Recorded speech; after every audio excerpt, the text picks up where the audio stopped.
Bismillahirrahmanirrahim. Salam əziz izləyicilər. Mövzuya davam edirik. Keçən dəfə dedik ki, biz ağıl məktəbi və eşq məktəbi haqqında danışacağıq. Qısa olaraq bu məktəbləri tərif edək. Deməli, ağıl məktəbi hansı məktəbdir? Ümumiyyətlə, ağıl məktəbi dedikdə elə adından göründüyü kimi ağıl əsasında əməl edirlər. Ağlı əsas nəzərə alırlar və eşq məktəbi də təbii ki, bu da ağlın biraz fövqündə olan qəlb məsələsi, insanın aşiq olması və s. bu kimi məsələlərə toxunurlar eşq məktəbi. Ağıl məktəbi belə deyir. Ağıl məktəbi deyir ki, onlar bu məktəbin ardıcılları, bu ideologiyanın ardıcılları deyirlər ki, kamil insan, indi tərif edirlər də, onlara görə kamil insan kimdir? Biz kamil insandan danışırdıq. İnsanın kamalından danışırdıq. Onlar deyirlər kamil insan o kəsə deyilir ki, ağlı genişlənir və düşüncəli bir quruluşa sahib olur. Ağlını genişləndirərək. İndi ağlı necə genişləndirir? Başqa mövzudur. Hansı vasitələrlə genişləndirir? Başqa məsələdir. Amma hələ ki, onların tərifi belədir ki, deyirlər ki, kamil insan, yəni ağlını genişləndirən və düşüncəli bir quruluşa sahib olan kəsdir.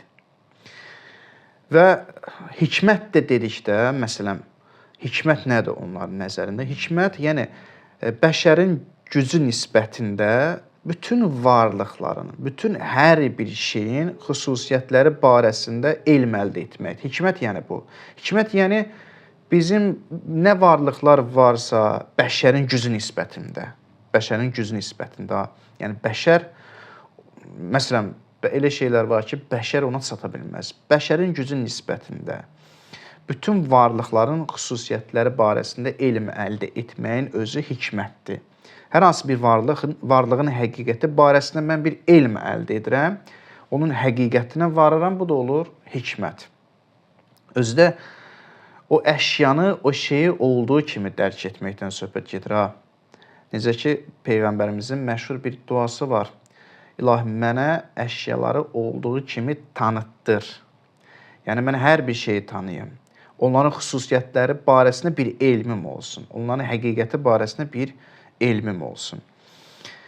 Və onlar əsasən deyirlər ki, insan əql bil mələkə və əql müstəviz, üzr istəyirəm, bəli, əql bil mələkə və əqli müstəfiz, belə bir termin var, onlar istifadə edirlər. Əql bil mələkə nədir və əql müstəfiz nədir? Bunları izah edək. Deyirlər ki, yəni onların düşüncəsində ağıl önəmlidir deyə deyirlər ki, insan elə bir həddə gəlib çatmalıdır ki, əql bil mələkə, ağlı mələkə etməlidir. Yəni düşünməyi mələkə bilirsiniz nədir? Adət halına çatdırmalıdır, adiləşdirməlidir. Özü də hər şey barəsində düşünmək yox. Yəni, biri məsələn şəhvət barəsində düşünə bilər, biri pul barəsində düşünə bilər. Yox. Lazımlı mövzuları düşünüb və o düşüncəni mələkə halına, yəni bir adət halına çevirmək lazımdır. Misal olaraq da, məsələn, biz adətən hansısa bir işi görürük, o işi icra edirik. Nə üçün o işi icra edirik? Heç nə, adətimiz belədir. Yəni, öyrəşmişəm, adət eləmişəm.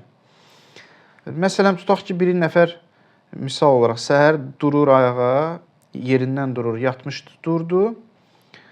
Deməli, bu insan duran kimi gedir, birinci əlin yuyur.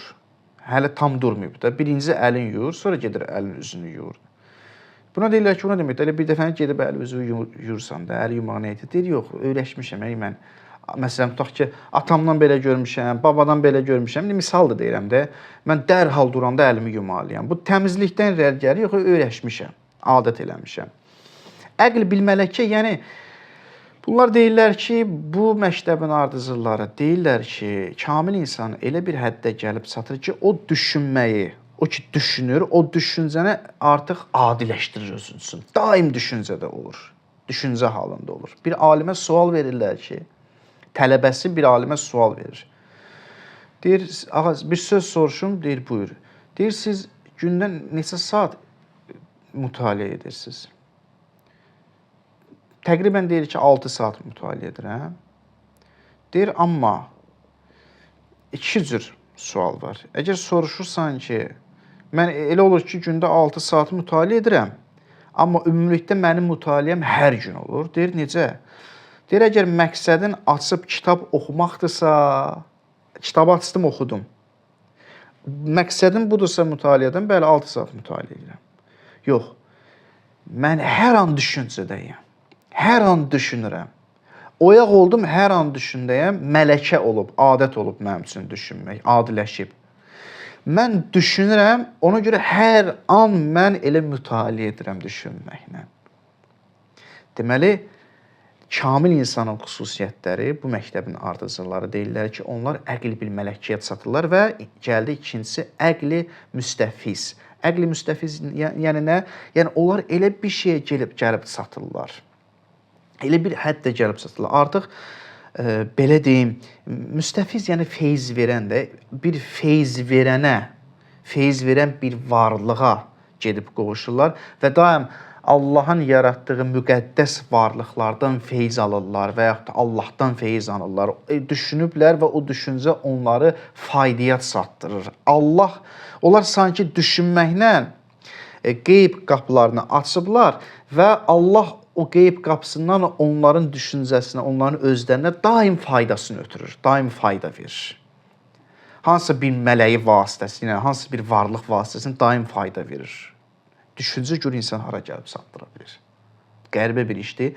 İnsan həqiqətən də düşünməyi özündə bir adət etsə, elə bir həddə gəlib çata bilər ki, yaxşı şeylər barəsində düşünmək, yenə deyirəm. Yəni, ona görə bizə deyirlər, hədislərdə, Quranda, yəni lazımsız şeylərdən barəsində düşünmə.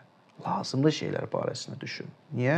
Çünki qoy Allahın faydası gəlsin sənə. Ağlı Allah sənə ötürür. Sənə nə ötürür? Xeyirlər ötürür. İnsan ağlı bu qədər güclüdür.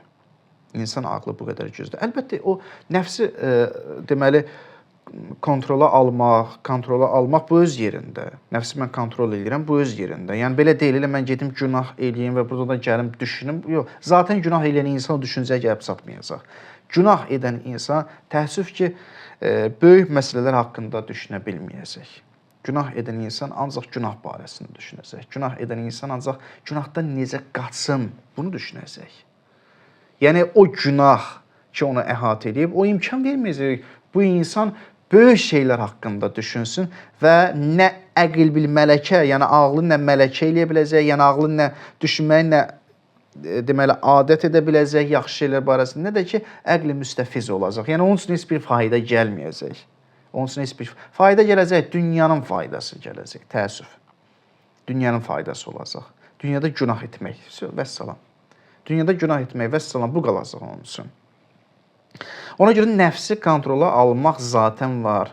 Nəfsini həkim, hikmət sahibləri öz nəfslərini kontrola alırlar, nəfslərini islah edirlər, özlərini şəhvət qüvvələrinə, vəhm qüvvələrinə, yəni qəzəb qüvvələrinə və s. İndi ki, bu əxlaqda bəhs olundur, mən istəmirəm bəhsi mürəkkəbləşdireyim. O pis xüsusiyyətlərə ağılla qalib gəlirlər və bu da əməllə gerçəkləşir, nəfsi kontrol etməklə gerçəkləşir. Ağıl artıq nə edir? Ağıl bilirsiniz nə edir? Artıq ağıl hər şeydən çəkinir. Axı dünyada başqa şeylərdən düşünmür, günahdan düşünmür, maddi şeylər barəsində düşünmür.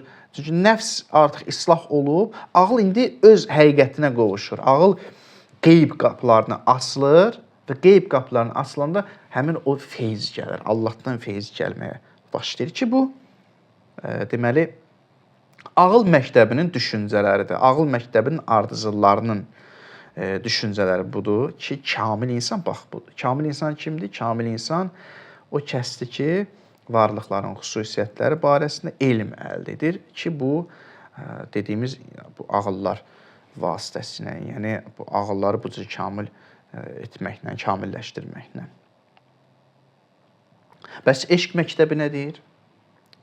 Eşq məktəbi isə, təbii ki, bunu qeyd edim ki, eşq məktəbi dedikdə əsasən irfan məktəbi nəzərdə tutulur. İrfanın ardıcılları, irfan düşüncəsində olanlar və bunlar, mən bir video çəkişdə bunu danışacağam Allahın izni ilə ki, ariflərin Deməli, ağlı, onların təsəvvüf sufi ədəbiyyatındakı ağla həqarət olunur. Bu ağıl dedikdə, bu ağla həqarət olunmaq, yəni ariflər ağlı inkar edir. Bu nədir, nə məsələdir? Bunu danışacağam. Amma hələ ki bunu qeyd edim ki, irfan məktəbi, eşq məktəbi əslində ağlı inkar eləmir. Ağıl qəbul olunur. Amma ağlı da təhqir etmirlər, həqarət etmirlər, kiçik bilmirlər. Sadəcə olaraq ağlı kifayət bilmirlər. Bəli, ağıl əladır. Ağıl olmalıdır, Quranın açıq-aşkar ayəsidir. Amma ağıl kifayət deyil. Ağıl kifayət deyil. Bəli, ağıl insanı cəhənnəmə aparır. Cəhənnəmə aparır. Ağıldır ki, insanı cəhənnəmə aparır. Mülk surəsi 10-cu ayəsində nə deyir? Və qalu law kunna nasma'u əv na'qilu ma kunna fi əshabis sa'ir. Deyir, onlar deyəcəklər. Kimlər? Cəhənnəmdə olanlar. Deyəcəklər ki, əgər biz dinləsəydik, yəni sizi dinləsəydik, haqqı deyənləri dinləsəydik və ya onlara dedikləri barəsində, onların dedikləri barəsində düşünsəydik, alov şölələri saçan od sakinlərinin içində olmazdıq. Cəhənnəmin içində olmazdıq. Yəni bu düşünməmək və ya da lazımsız şeylər barəsində düşünmək gəldi mənə cəhənnəmə apardı. Quran yəni ağılsız insanı cəhənnəmə aid eləyir ki, o cəhənnəmə düşər. Bu öz yerində. Amma ariflərin demək istədiyi odur ki, eşq məktəbinin demək istədiyi odur ki, ağıl kifayət eləmir. Elə ağılla məhdudlaşmaq olmaz. Özünü ağılla məhdudlaşdırma. Ağıl səni bir yerə qədər gətirəcək. Ondan sonra artıq qəlb gəlir, eşq gəlir. Deyirlər ki, onların dediyi budur. Aləm eşq təməli üzrə qurulub. Bütün aləm eşq təməli üzrə qurulub. İkisini bunu danışdıq. Və kamil insan kimdir onlara görə kamil insan? Bəli, ağlı var, ağlı öz yerində, amma bu kifayət deyil onlar üçün. Kamil insan Allaha aşiq olandır. Kamil insan Allaha aşiq olandır. Ağıl da burada yetərli deyil. Yəni, ağıl səni gəlib Allaha aşiq etməyəcək. Əgər sırf ağılla kifayətlənsən. Bəs nə lazımdır? Artıq burada eşq məsələsi də gəlir, qəlb məsələsi də gəlir. Ağlın çata bilməyəcəyi yerə qəlb çatır, aşiq çatır. Ağıllı insanın çata bilməyəcəyi yerə aşiq çatır. Aşiq zaten o ağıllı insanın yolunu keçib gəlib, sadəcə biraz da artırıb. Ustad Şəhid Mütəhərri belə bir söz deyir bu eşq məktəbi barəsində.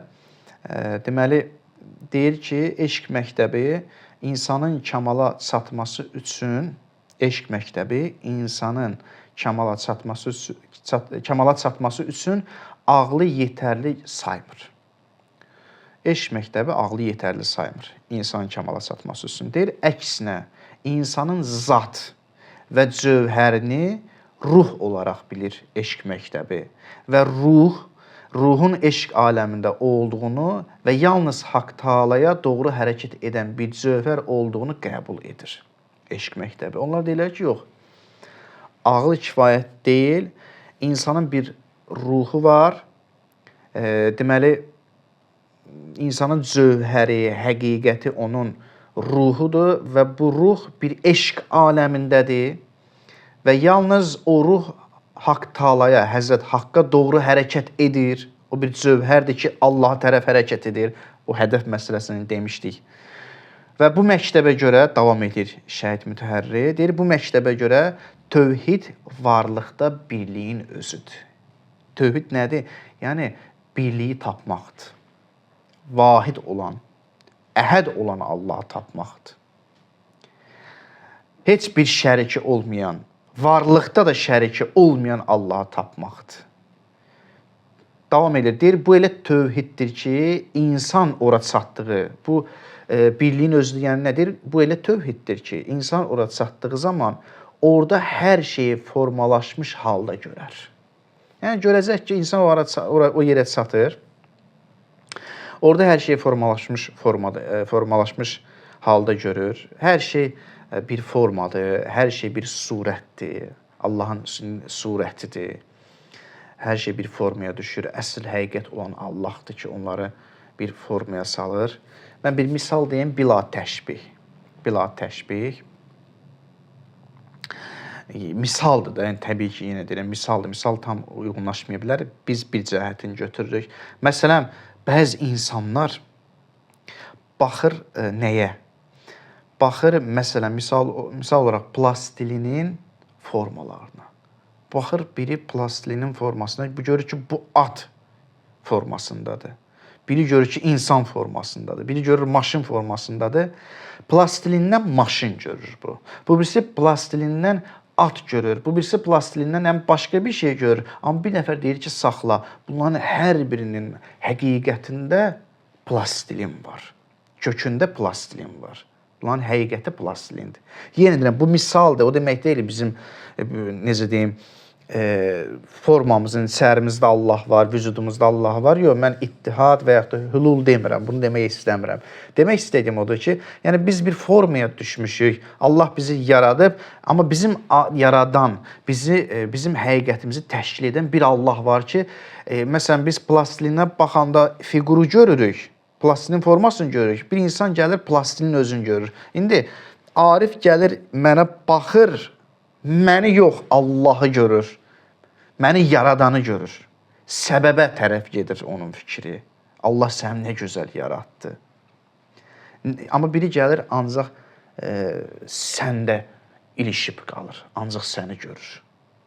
Yəni, baxış bucağı burada fərqlidir. Bu elə bir tövhiddir ki, insan ora çatdığı zaman orada hər şeyi formalaşmış halda görür. İndi mən bu formalaşmış bu cür izah etdim və yaxud da formalaşmış halda görür, başqa cürdə, başqa mənada vermək olar. İşim yoxdur, çox dərinə getmək istəmirəm. Bu məktəbdə kamil insan fani olub, yox olub, Allaha çatan birisidir. Yəni, yox olub nə deməkdir? Bu mənada cisim cəhətindən yox olmaq yox. Yəni, bu insan artıq hər bir şeyi Allahın müqabilində olan bu kiçik varlıqları yox kimi görür. Yəni, mən Allahın varlığını görürəm. Birinə gəlib deyirsən ki, bu at nə gözəldir, deyirsən bu at deyil, axı plastilindir. Birinə deyirsən ki, məsələn, bu insan nə gözəldir, deyirsən Rəbbi gözəldir. Deyirsən, bu yaradılış nə gözəldir, mənzərə nə gözəldir, bu mənzərədə ilişib qalmışıq. Deyir ki, mənzərənin Rəbbi gözəldir. Rəbb nə gözəldir. Bu başqa şeyi, fikir başqa yerdədir. Bu eşq məktəbin ardıcılları ki, bu fikirdə idi. Qısa olaraq bir məsələyə toxunum. Keçən dəfə toxunmuşdum, amma qısa dedim. Müasir düşüncədə kamil insan. Bu kamil insan haqqında hər bir məktəb, hər bir mütəxəssis özünə uyğun kamil insanı yazır. Müasir insanlar başa düşür ki, insan kamil olmalıdır, kamala çatmalıdır. Bəs insanın kamala çatmasının yolu nədir? Hər kəs, hər mütəxəssis öz ixtisasına uyğun izah eləməyə çalışır. Psixoloq nə deyir? Psixoloq deyir ki, kamil insan mənə görə psixoloji xəstəliyi olmayandır. Yəni, bir insanın psixoloji xəstəliyi yoxdursa, oldu kamil insan. Aramdırsa, oldu kamil insan. Psixoloq gəlib o cür izah eləyəcək. Misal üçün, məsələn deyirəm də, sosioloq gəlib nə deyəcək? Məsələn, sosioloq gəlib deyəcək ki, kamil insan odur ki, cəmiyyətdə misal üçün işləyə bilir, cəmiyyəti tanıyır, misal üçün. Həkim gəlib deyəcək ki, kamil insan kimdir? Kamil insan odur ki, məsələn, xəstənin problemlərini bilir və yaxud da xəstələnmir. Özünə elə diqqət edir ki, xəstələnmir. Nə özü xəstələnmir, nə də ki, nə özü xəstələnmir, öz sağlamlığına diqqət edir, həm də ki, qarşı tərəfin xəstəliyini müayinə edə bilir. Hər bir tərəfdən deyəcək, öz ixtisasına uyğun deyəcək. Amma kamil insan biz deyirik ki, o kəsdir ki, o universaldır. Nədir? Necə yəni universaldır? Hər bir sahədə mütəxəssisdir. Hər bir sahədə. Deyəcəklər ki, bu nə gülünc sözdür. Bir insan həkimliyi oxuyur. Bu insan neçə illərlə əziyyət çəkir, bir ömür əziyyət çəkir, həkim olur. Sən gəlib deyirsən ki, bu bütün ömründə, bir ömürdə hər bir şey öyrənsin. Həkimliyi öyrənsin, sosiologiyanı öyrənsin, psixologiyanı. Bu mümkün deyil. Bir şey də kamil ola bilər. Ona görə mən ixtisas olaraq, filan bir şeyi ixtisas olaraq seçirəm. Orada mən özümü kamilləşdirirəm və deyirəm ki, mən kamil insanam. Və yaxud da orada kamil olana deyirəm ki, kamil insandır. Bu birisi də sosiologiyada deyir. Bu birisi də nə bilim, məsələn fizika elmində deyir. Bu nə günün sözdür sən gəlib deyirsən ki, kamil insan. Sizin dininizin tərifi budur ki, kamil insan o kəsdir ki, bütün sahələrdə mütəxəssis olsun. Bəli. Belədir. Bunu deyirik. Bu aktual reallıq deyil. Real olmayan bir şeydir. Bu mümkün deyil. Təkdir ki, hallarda kimisi olar. O da bizə necə ömrünün axırında gəlib axırda öləcək, bir şeyi, bir ixtisası bitirib öləcək. Biz nə deyirik? İslam nə deyir? Allah nə deyir və yaxud da belə deyək.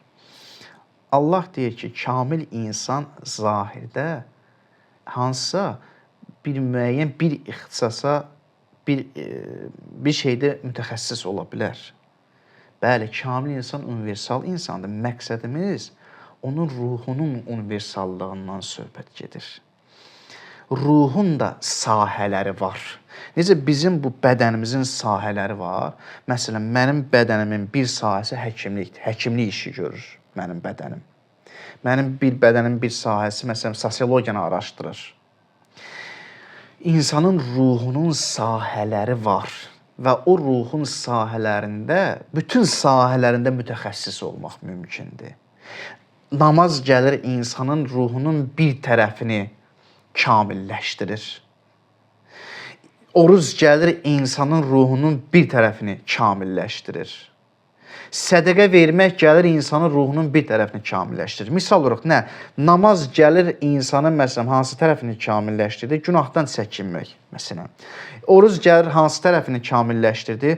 Məsələn, oruz gəldi insanın tutaq ki, dözümlüyünü, səbr etməyini kamilləşdirdi. Bəs yaxşı, sədəqə vermək nəyini kamilləşdirdi? İnsanın ruhunun deməli başqasına can yanmasını kamilləşdirdi. Misal olaraq deyirəm. Ruhunun fədakar olmasını kamilləşdirdi. Bütün bu ibadətlər, ayinlər ki, qərar verilib, onun üçün qərar verilib ki, insanın ruhunun hər sahədə mütəxəssis olmasını gücləndirsin, kömək etsin. Kamil insan, bəli, o insandır ki, universaldır, hər bir şeydə mütəxəssisdir. Amma sizin nəzərdə tutduğunuz yox, bəli, sizin nəzərinizdə tutduğunuz zaman və məkan çərçivəsindədir, ani olaraq baş vermir deyə mümkün deyil sizdə. Amma ruh elə bir şeydir ki, ruh mütənasibdir əməllərlə, tez bir zamanda hər bir şeydə mütəxəssis ola bilir. Ona görə ruh universal ola bilir, hər sahədə universal ola bilir. Ruh fədakar ola bilir, ruh mehriban ola bilir, ruh nə bilim, bütün hər bir şeydir də. Yəni, bütün o əxlaqın xüsusiyyətləri. Ona görə hədis deyir, təxəlləqu bi əxlaqillah. Allahın əxlaqına bürünün, əxlaqı ilə əxlaqlanın. Allahın məgər bir əxlaqı var. Allahın yəni bir tərəfi yaxşıdır, bir dənə səxavətlidir, vəssalam. Yox, hər tərəflidir. Allahın əxlaqına bürünən, onun əxlaqı ilə əxlaqlanan, deməli, hər tərəfli, universal olaraq öz ruhunu hər tərəfli inkişaf etdirib, kamala çatdıra bilir. Bu da universallıq deməkdir və kamil insan bu kəsdir. Bugünkü sözümüz bura qədər. İnşallah növbəti söhbətdə görüşənədək. Sağ olun, salamat qalın.